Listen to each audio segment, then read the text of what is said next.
So Mike, just some general feedback regarding your performance in the exercise session that we watched. I felt like your greatest strength in this workout was definitely on the pushing exercises, so both the push-up as well as the single arm dumbbell bench press. You did a really good job maintaining your key features, and you were able to upkeep your work output for the majority of the time period that you were doing the work at.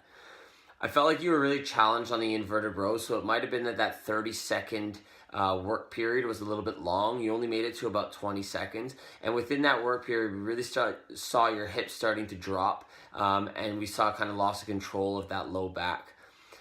For the Versa, I think that this was the most challenging thing for you, so it was really demanding on your aerobic capacity.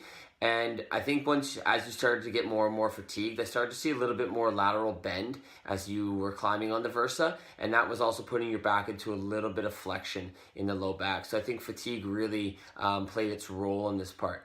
As for the single arm dumbbell row, I thought you did a really good job here maintaining your key features, and again keeping that work output going throughout the whole time period, and really focusing on keeping your shoulder and your elbow moving together at the same time. So throughout the session, there are a few constraints that influenced the way that you performed.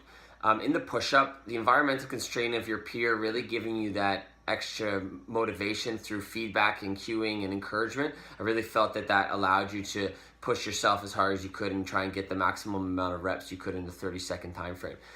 In the inverted row, I thought that there was kind of a two-pronged approach to this. So the 30-second task goal of the exercise, I think that really challenged you. You started to fatigue at around the 20-second mark. But also I think from an environmental constraint standpoint, your peer also encouraged you to go really fast in the beginning, and I think that may have led to early fatigue and not allowing you to maintain your output for the full 30 seconds.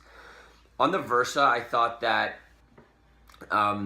it was more of a personal constraint in this case. I think just your aerobic capacity was unable to keep at a higher work output. You got really fatigued on the Versa, and you could see that doing things beforehand really affected your body's ability to maintain a higher output there.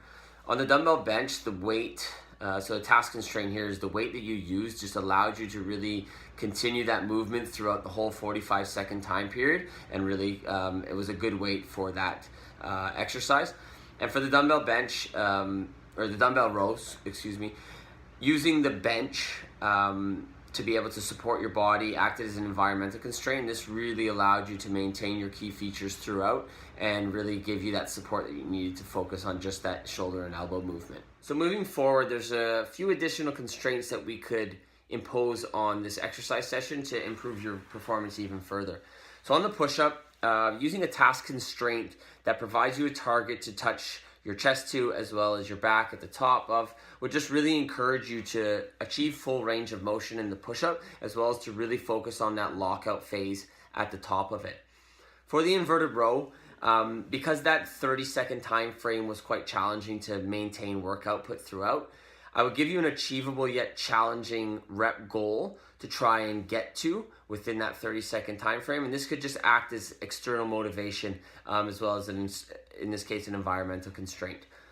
For the Versa climber, using again an environmental constraint of cueing you in to listen to the people that are next to you and listening to their rate of movement on the Versa, as well as just giving you more encouragement to really push yourself. I think we could perhaps see an increase in the rate at which you were moving on the Versa to make it a little bit faster.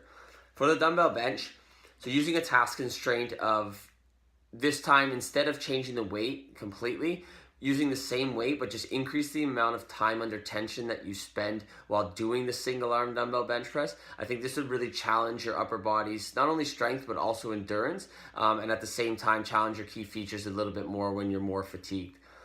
And for the single arm bent over row, in this case I would use an environmental constraint of removing the bench that you have and just using your body, or your knee in this case, so placing your hand on your knee and really challenging you to maintain that key feature of not rotating through your spine with less support in this case.